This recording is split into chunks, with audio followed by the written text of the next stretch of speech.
దేవుని సన్నిధిలో, దేవుని సమూహంలో ఈ రీతిగా మళ్ళా 2 రోజులు ఆరోగ్యం సహకరించకపోయినప్పటికీ కూడా మరి ప్రార్థనలో ఉండటానికి, దేవుడిలో ప్రార్థించడానికి, మీ అందరూ కొరకు ప్రార్థన చేయడానికి దేవుడు నాకు కృపనిచ్చాడు. ఏది ఏమైనా మరి మొన్న దినాన బ్లెస్సింగ్ ఆశ్రమ గారు ఈ మధ్య దేవుడి పరిచయం చేశారు. అందుని బట్టి కూడా దేవాది దేవునికి వందనాలు. తిరిగి గత 3 రోజుల నుంచి అలా యూట్యూబ్ కార్యక్రమాలు నిలిచిపోయాయి. దానికని అందరూ ఫోన్ చేసి మెసేజ్లు పెట్టి నేను ఏంటి ఆశ్రయ గారు ఏందని వాళ్ళు పలకరించి అడిగి యోగక్షేమాలు తెలుసుకొని నా కొరకు కూడా ఎంతగానో ప్రార్థన చేశారు. మరి ఫోన్ చేసి సమాచారం తెలుసుకున్న యూట్యూబ్ ప్రేక్షకులందరికీ కూడా ప్రభువైన యేసుక్రీస్తు నామములో వందనాలు చెల్లిస్తూ ఉన్నాను.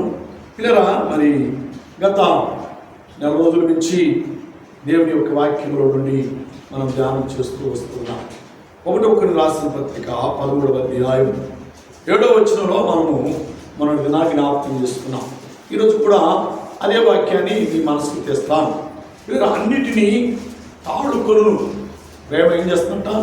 అన్నిటినీ తాళుకుంటుందండి. ప్రేమ అన్నిటినీ తాళుకుంటుంది. అమ్మ బాబు, ప్రేమ నీలో ఉండాలి అంటే క్రీస్తు మందిరమై ఉండాలి. దేవుని మందిరముగా నువ్వు జీవించాలి. అలా జీవిస్తే నీలో ప్రేమ ఉంటుంది. ప్రేమ ఉన్న ప్రతి వ్యక్తి కూడా అన్నిటినీ తాడుకుంటారు.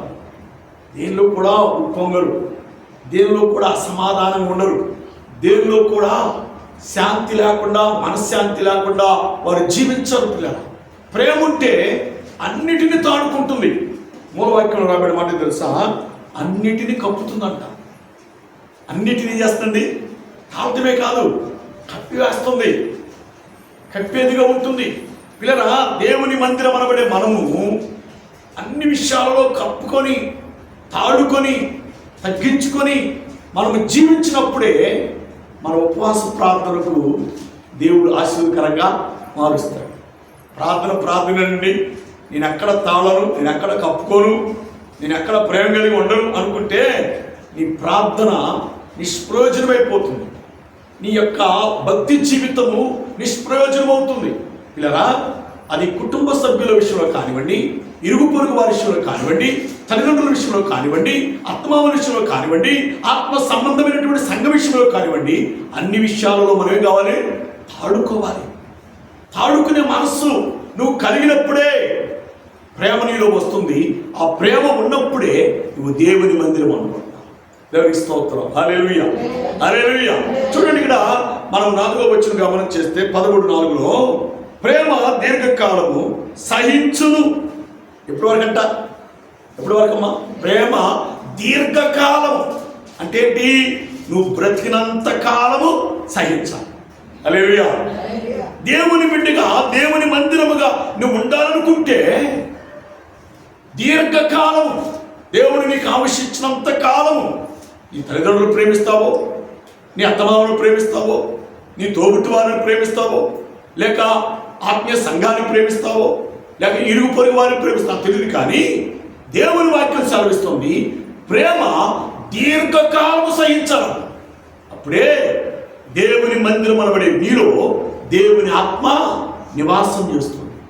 సహించే మనసు లేకపోతే దేవుని ఆత్మ నీ సమీపం కూడా రాదు. పిల్లల, అందుకంటే బైబిల్లో చక్కని మాట, నీలో ప్రేమ లేకపోతే, సహించే మనసు లేకపోతే ప్రభువా ప్రభు అని నువ్వెంత ప్రార్థన చేసినా ఆ ప్రార్థన పైకొప్పు కూడా దాటదంటండి. దేవుడి కార్యాలకు గొప్ప తెలుసా? దేవుడు చాలా సూటిగా మాట్లాడుతున్నాడు. మనం సహించే మనసు కలిగి ఉండాలి. అన్ని విషయాలలో మనం తగ్గించుకునే వారముగా ఉండాలి. అన్ని విషయంలో కప్పుకునే వారముగా ఉండాలి. అప్పుడే దేవుని కృప మన మీద దేవుడు హెచ్చుగా ఉంచుతాడు. దేవుని నామమునకు స్తోత్రం. హల్లెలూయా, హల్లెలూయా. సహించే మనస్సు లేయా ఉంది పిల్ల, రాయేలికి లేదు. ఇద్దరు ఒక తండ్రి బిడ్డలే, ఇద్దరు ఒక తండ్రి బిడ్డలే. కానీ లేయా దేవుని వాక్య ప్రకారం చూస్తే పుసి కళ్ళది అని రాయబడి బైబిల్. లేయా అలాంటిదంట, పుసి కళ్ళది. అంటే ఆమె కళ్ళు ఎప్పుడు పుసికారుతూనే ఉంటాయి. అందం తక్కువ, కానీ రాయేలుకు అందం ఎక్కువ, సౌందర్యం ఎక్కువ. రాయేలు కొరకు యాకోబు మరలా 7 సంవత్సరములు బానిసత్వం చేశాడు, కూలి పని చేశాడు, గొర్రెలు కాశాడు. ఇలా కానీ లేయా అణిసివేయబడింది, లేయా త్రొక్కువేయబడింది.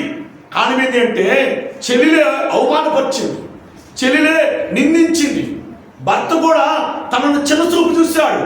కానీ ఎక్కడ లేయా వినరా ప్రేమను వదిలిపెట్టలా. ఎక్కడ కూడా ఆత్మ సంబంధమైన సత్యాన్ని విడిచిపెట్టలే, ప్రార్థన భారాన్ని విడిచిపెట్టలే, పరిశుద్ధాత్మ సహవాసాన్ని విడిచిపెట్టలే, దేవుని యొక్క సన్నిధిలో అంగలార్పును విడిచిపెట్టలే, దేవునితో కలిసి అన్నిటిని తాడుకుంది. కాబట్టి లేయాను దేవుడు అత్యధికంగా ఆశీర్వదించాడు. అలా చెప్పబడి దేవుని స్తోత్రం చెప్తాడు. ఈరోజు నువ్వు శరీర సంబంధంగా అందం లేకపోవచ్చు, సౌందర్యం లేకపోవచ్చు, నీ దగ్గర శరీర సంబంధమైనటువంటి ఆకర్షణతో ఉన్నటువంటి అలంకరణ ఆకర్షణ లేకపోవచ్చు, కానీ నీలో అన్ని విషయంలో తాళుకునే మనస్సు, తగ్గించుకునే మనస్సు, ఓర్చుకునే మనస్సు, కప్పుకునే మనస్సు లేయాబోని నువ్వుంటే దేవుడు తప్పనిసరిగా లేయాకు తోడైన దేవుడు నీకును తోడై ఉంటాడు. లేయాకు తోడైన దేవుడు నిన్ను కూడా దేవుడు హెచ్చించువాడుగా ఉంటాడు, ఆశీర్వదించువాడుగా ఉంటాడు. దేవుని నామానికి స్తోత్రం. హల్లెలూయా. దేవుడు పై స్వరూపాన్ని కోరేవాడు కాదు, పై అలంకరణ కోరేవాడు కాదు, పై సౌందర్యాన్ని కోరేవాడు కాదు.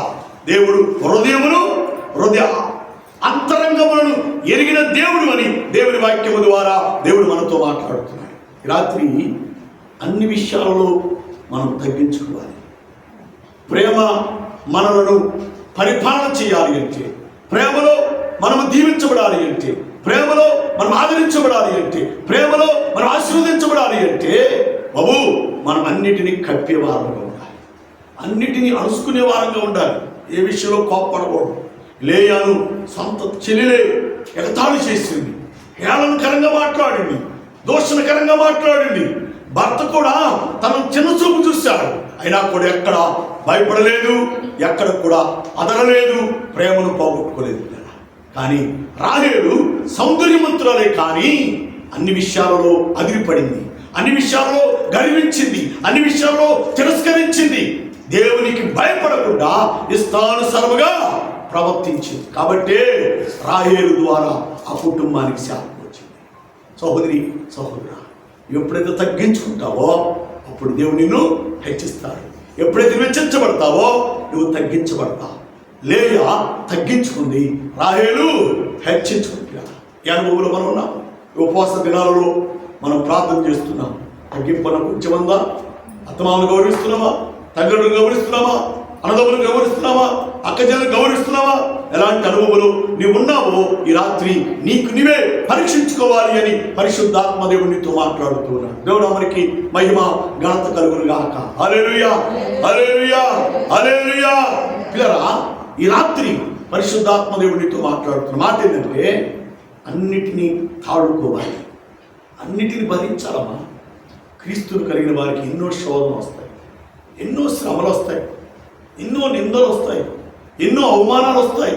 వాటన్నిటినీ తాడుకున్న వారమై దేవునిలో నిలిస్తే బడా నమ్మకమైన మంచి దాసుడా, మంచి దాసురాలా అని దేవుడు నిన్ను గణపరిచేవాడుగా ఉంటాడు అని దేవుని వాక్యము ద్వారా దేవుడు మనకు జ్ఞాపకం చేస్తున్నాడు. దేవునికి స్తోత్రం. హల్లెలూయా, హల్లెలూయా. ఇలా నేను ఇప్పటికీ దేవుని పరిచర్యకు వచ్చి 36 సంవత్సరాలు 36 సంవత్సరం నాకు వివాహం కాకముందే నేను సేవకు పిలువబడి పరిచర్య ప్రారంభించాను. నాకు వివాహమైన నాటి నుండి ఈ రోజు వరకు కూడా పిల్లరా దేవుని పరిచర్యలో ముందు కొనసాగుతున్నా. ఎన్నో శ్రమలు, ఎన్నో ఆటుపోట్లు, ఎన్నో నిందలు, ఎన్నో అవమానాలు నా జీవితంలో నేను చూచాను. కానీ దేవుడు ఎక్కడ కదలచకుండా, ఎక్కడ పడిపోకుండా, ఎక్కడ అసహించకుండా, ఎక్కడ గర్వించకుండా, ఎక్కడ తిరుగుబాటు చేయకుండా దేవుడు నన్ను బలపరిచి ఆయన పరిచయంలో వాడుకుంటున్నాడు. అందరూ చెప్పబడి దేవునికి స్తోత్రం చేయాలి. విశ్వాస జీవితంలో, క్రైస్తవ జీవితంలో దేవుని కుమారుడిగా, దేవుని కుమార్తెగా నీకు కూడా ఎన్నో శోధనలు రావచ్చు, ఎన్నో బాధలు రావచ్చు, ఎన్నో నిందలు రావచ్చు, ఎన్నో అవమానాలు రావచ్చు.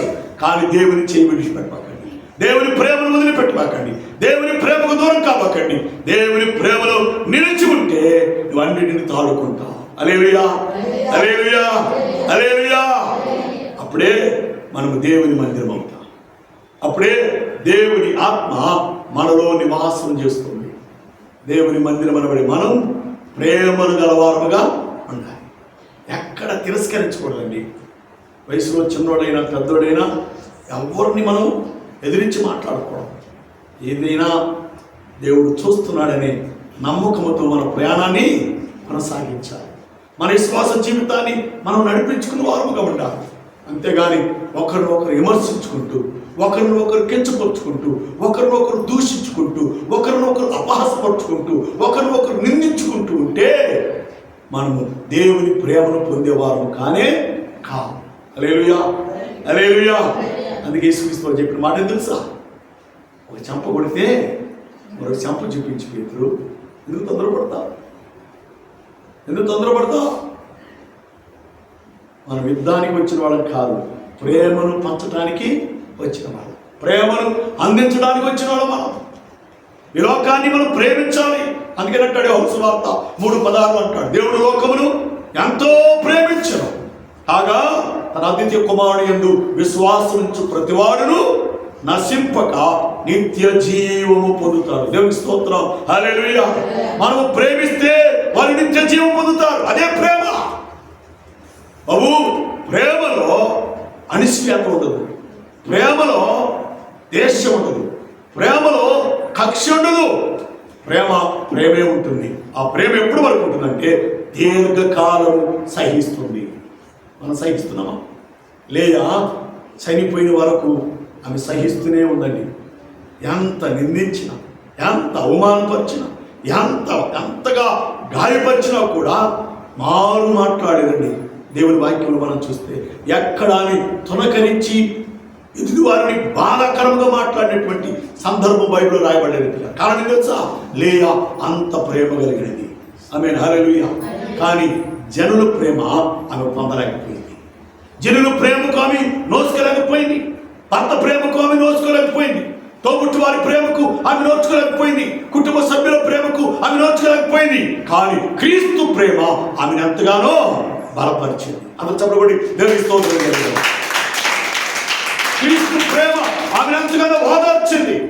ఈ రాత్రి సహోదరి సహోదరా, చేతులు జోడించి మనం చేస్తున్నాను.